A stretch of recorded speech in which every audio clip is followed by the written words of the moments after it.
Hello అండి, అందరికీ నమస్కారం. ఈరోజు ఈ వీడియోలో మనం రొయ్యల కూరని చాలా టేస్టీగా, చాలా ఈజీగా ఎలా తయారు చేసుకోవాలో చూద్దాము.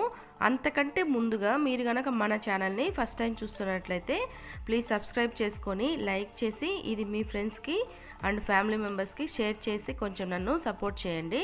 సో ఇప్పుడు ఈ కూర కోసం మనం ముందుగా రొయ్యల్ని శుభ్రంగా కడిగి ఒక గిన్నెలోకి తీసుకొని ఇప్పుడు ఇందులోకి కల్లుప్పు తీసుకోవాలి కొంచెం.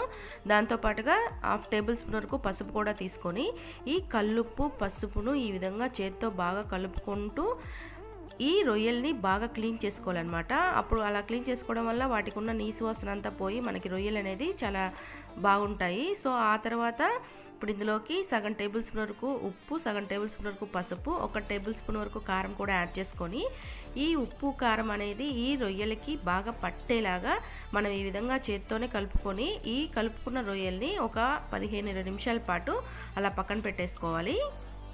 ఆ తర్వాత ఒక చిన్న మిక్సీ జార్లోకి ఒక మీడియం సైజు ఉల్లిపాయని కట్ చేసి తీసుకోవాలి. అలాగే 5 లేదా 6 వరకు చిన్న అల్లం ముక్కలను కూడా కట్ చేసి తీసుకోవాలి. అలాగే చిన్న ఉల్లిపాయలను కూడా ఒక 10 వరకు తీసుకోవాలి. ఆ తర్వాత 2 పచ్చిమిర్చి తీసుకోవాలి. అలాగే 2 దాల్చిన చెక్క ముక్కల్ని, అలాగే 4 లేదా 5 వరకు లవంగాలను కూడా తీసుకొని వీటన్నిటిని మనం గ్రైండ్ చేసి పక్కన పెట్టుకోవాలి. ఆ తర్వాత స్టవ్ మీద ఒక ప్యాన్ పెట్టుకొని దాంట్లోకి ఆయిల్ యాడ్ చేసుకొని ఆయిల్ హీట్ ఎక్కిన తర్వాత ఒక మీడియం సైజ్ ఉల్లిపాయని కట్ చేసి యాడ్ చేసుకోవాలి. అలాగే కొంచెం కరివేపాకును కూడా యాడ్ చేసుకొని మీడియం హీట్లోనే ఈ ఉల్లిపాయలు మొత్తాన్ని మనం ఈ విధంగా బాగా కలుపుకుంటూ వీటి మొత్తాన్ని బాగా వేపుకోవాలి. ఇవి మొత్తం బాగా వేపుకున్న తర్వాత మనం ఇందులోకి 2 పచ్చిమిరపకాయలు కట్ చేసి తీసుకోవాలి. అలాగే ఒక మీడియం సైజు టమాటాను కూడా కట్ చేసి తీసుకొని వీటన్నిటిని మనం బాగా వేపుకోవాలి. ఈ ఉల్లిపాయలన్నీ మనకి బాగా వేగి ఈ టమాటాలు కూడా ఉడికి కొంచెం సాఫ్ట్ అయిన తర్వాత మనం ముందుగా రెడీ చేసి పెట్టుకున్న అల్లం వెల్లుల్లి పేస్ట్ని ఇప్పుడు ఇందులోకి యాడ్ చేసుకొని మీడియం హీట్లోనే ఒక 5-6 నిమిషాల పాటు ఈ విధంగా బాగా కలుపుకోవాలి. ఈ అల్లం వెల్లుల్లి పేస్ట్కున్న పచ్చివాసన పోయి ఇది మొత్తం మనకి బాగా వేగేలాగా బాగా ఈ విధంగా కలుపుకోవాలన్నమాట.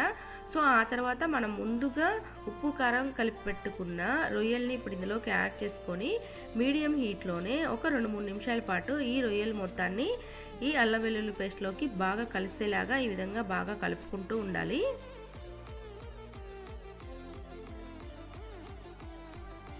వీటి మొత్తాన్ని ఈ విధంగా మనం బాగా కలుపుకొని ఇప్పుడు మూత పెట్టి ఒక 2-3 నిమిషాల పాటు ఆవిరిలోనే మనం బాగా ఉడికించుకోవాలి. మనం 2-3 నిమిషాల తర్వాత మూత తీసి చూస్తే రొయ్యల్లో ఉన్న వాటర్ అంతా మనకు పైకి వచ్చేసి ఈ విధంగా బాగా ఉడుకుతూ ఉంటాయి. సో ఆ తర్వాత ఇప్పుడు ఇందులోకి కొంచెం పసుపుని అలాగే కొంచెం ఉప్పుని యాడ్ చేసుకోవాలి. ఉప్పు అనేది చూసి అడ్జస్ట్ చేసుకొని యాడ్ చేసుకోండి. ఆ తర్వాత కారం కూడా యాడ్ చేసుకోవాలి. కారం అనేది మన రుచికి తగినంత వరకు ఫస్ట్ 1 టేబుల్ స్పూన్ వరకు యాడ్ చేసుకోవాలి. ఆ తర్వాత వీటి మొత్తాన్ని మనం ఈ విధంగా బాగా కలుపుకోవాలి. వీటి మొత్తాన్ని ఈ విధంగా మనం బాగా కలుపుకొని ఆ తర్వాత మూత పెట్టి మీడియం హీట్లోనే ఒక 5-6 నిమిషాల పాటు ఉడికించుకోవాలి. ఒక 5-6 నిమిషాల తర్వాత మూత తీసి చూస్తే మనకి ఫ్రాన్స్ అనేది ఈ విధంగా గ్రేవీ లాగా ఉడుకుంటాయి అన్నమాట. అంటే మనకి రొయ్యలు అనేది 50% వరకు ఉడుకుంటాయి. ఆ తర్వాత ఒకసారి బాగా కలుపుకొని ఇప్పుడు ఇందులోకి మనం కొంచెం వాటర్ పోసుకుందాము. వాటర్ అనేది మన కూరకి గ్రేవీకి తగ్గట్టుగా ఎంత గ్రేవీ కావాలో దానికి తగ్గట్టుగా చూసి అడ్జస్ట్ చేసుకొని వాటర్ పోసుకోవాలి.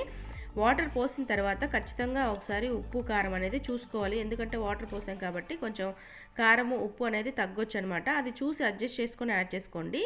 ఆ తర్వాత ఇప్పుడు ఇందులోకి 1/2 టేబుల్ స్పూన్ వరకు గరం మసాలా పౌడరు, అలాగే 1/2 టేబుల్ స్పూన్ వరకు ధనియాల పౌడర్ కూడా యాడ్ చేసుకొని ఒకసారి బాగా కలుపుకోవాలి.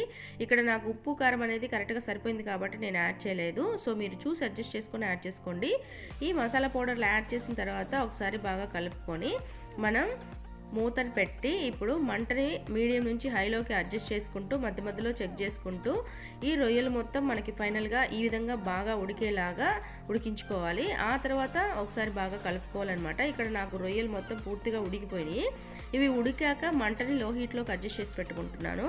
ఆ తర్వాత ఇప్పుడు ఇందులోకి ఫైనల్గా కొంచెం కొత్తిమీరను కూడా యాడ్ చేసుకొని ఆ తర్వాత మంటని సిమ్లోకి అడ్జస్ట్ చేసి పెట్టి ఒక 5-6 నిమిషాల తర్వాత స్టవ్ ఆఫ్ చేసేసుకుంటే సరిపోతుంది. అంతే. ఈ విధంగా చేసిన రొయ్యల కూర అనేది చాలా బాగుంటుంది. సో ట్రై చేయండి.